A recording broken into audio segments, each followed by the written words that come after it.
25 years later.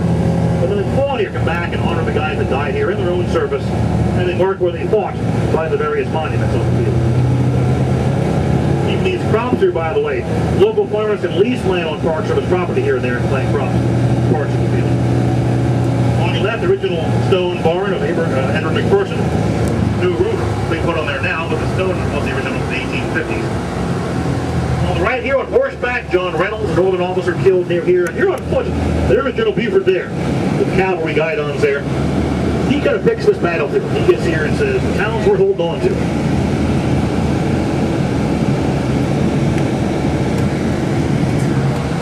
And your left, the original barn being restored, now the roof line being redone. Fences also were done where they were. On the left, put a standard post and rail.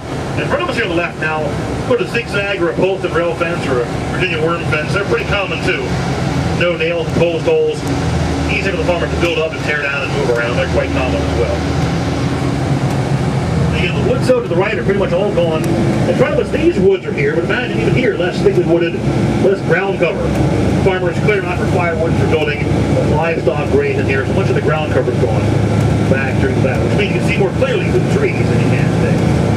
Again, the park's going to try to restore the ground, thin out the tree lines here down the road, and kind of put it back to the soldier's eye view it was. Again, the monuments are an amazing collected outdoor sculpture. Some are huge and some are kind of more modest and small. Most get put there by the veterans themselves, go to their states for the money, and they kind of mark where they first formed for battle around the field.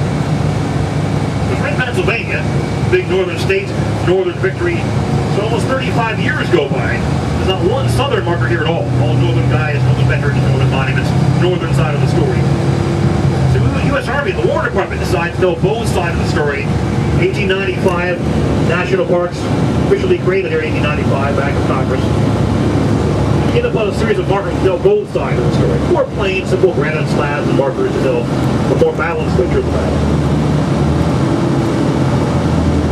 I mentioned, of course, the trees being thinner. See on the left here, the open space here between the trees. That's for the appearance of woods back in the Civil War. A lot less ground cover and underbrush you see down below.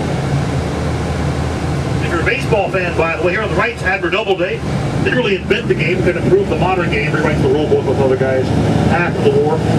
Actually, they're playing baseball or a version of it in the Civil War as well. Doubleday, in fact, sponsored a baseball championship, 1863 and 1864. 1864 championship in Virginia, Army of the Potomac. 2 regiments reached the finals, kind of Red Sox, Yankees, 83rd New York and 35th Massachusetts reached the finals. This time the New England guys won the championship that year. The final score is 62-37 for the championship.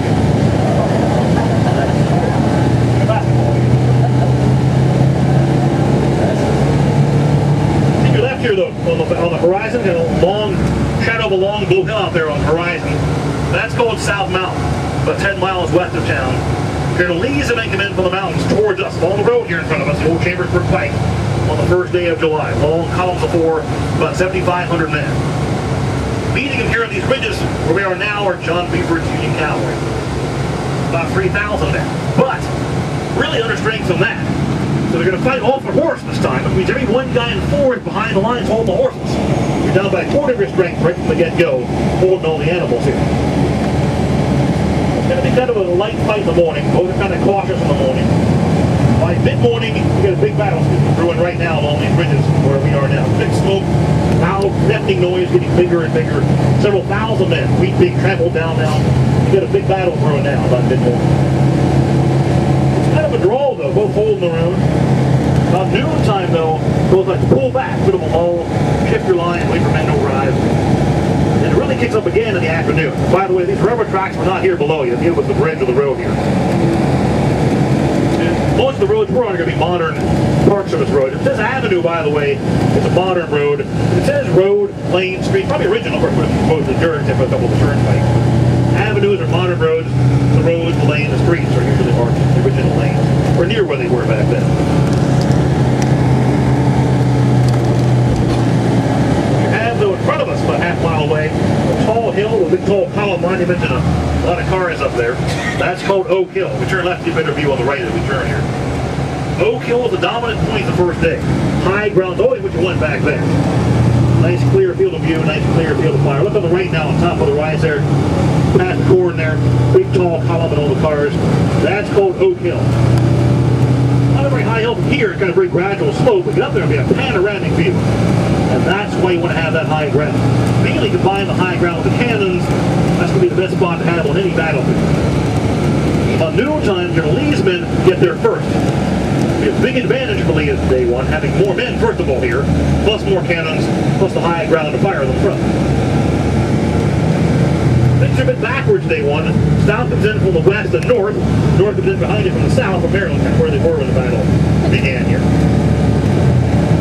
And so off your left, on the horizon there by South Mountain. General Lee's men come in from the west towards us. Now, we all join the army together, though. Best friends from school, neighbors, brothers. You join a company of 100 soldiers. And 10 companies combined, forming a regiment of 1,000. Most of the bonding materials are the regiments themselves. Most guys are volunteers, 8th Georgia, 53rd Pennsylvania, 8th New York, 16th Alabama. You're going to basically fight under your state flag and the national flag. They combine usually 3 to 5 regiments forms a brigade. 3 to 5 brigades form the division, bigger units there. 3 to 5 divisions form the corps. The corps here is between 10 and 20,000 men. Then they combine to form the army as a whole. 75,000 Southerners, 95,000 Union troops here in the battle. Massive armies, 170,000 men. 80,000 animals here, horses and mules. 635 cannons, 25,000 wagons. Massive army here with the 2 sides. Towns right in the bullseye, caught off guard right in the middle for 3 days.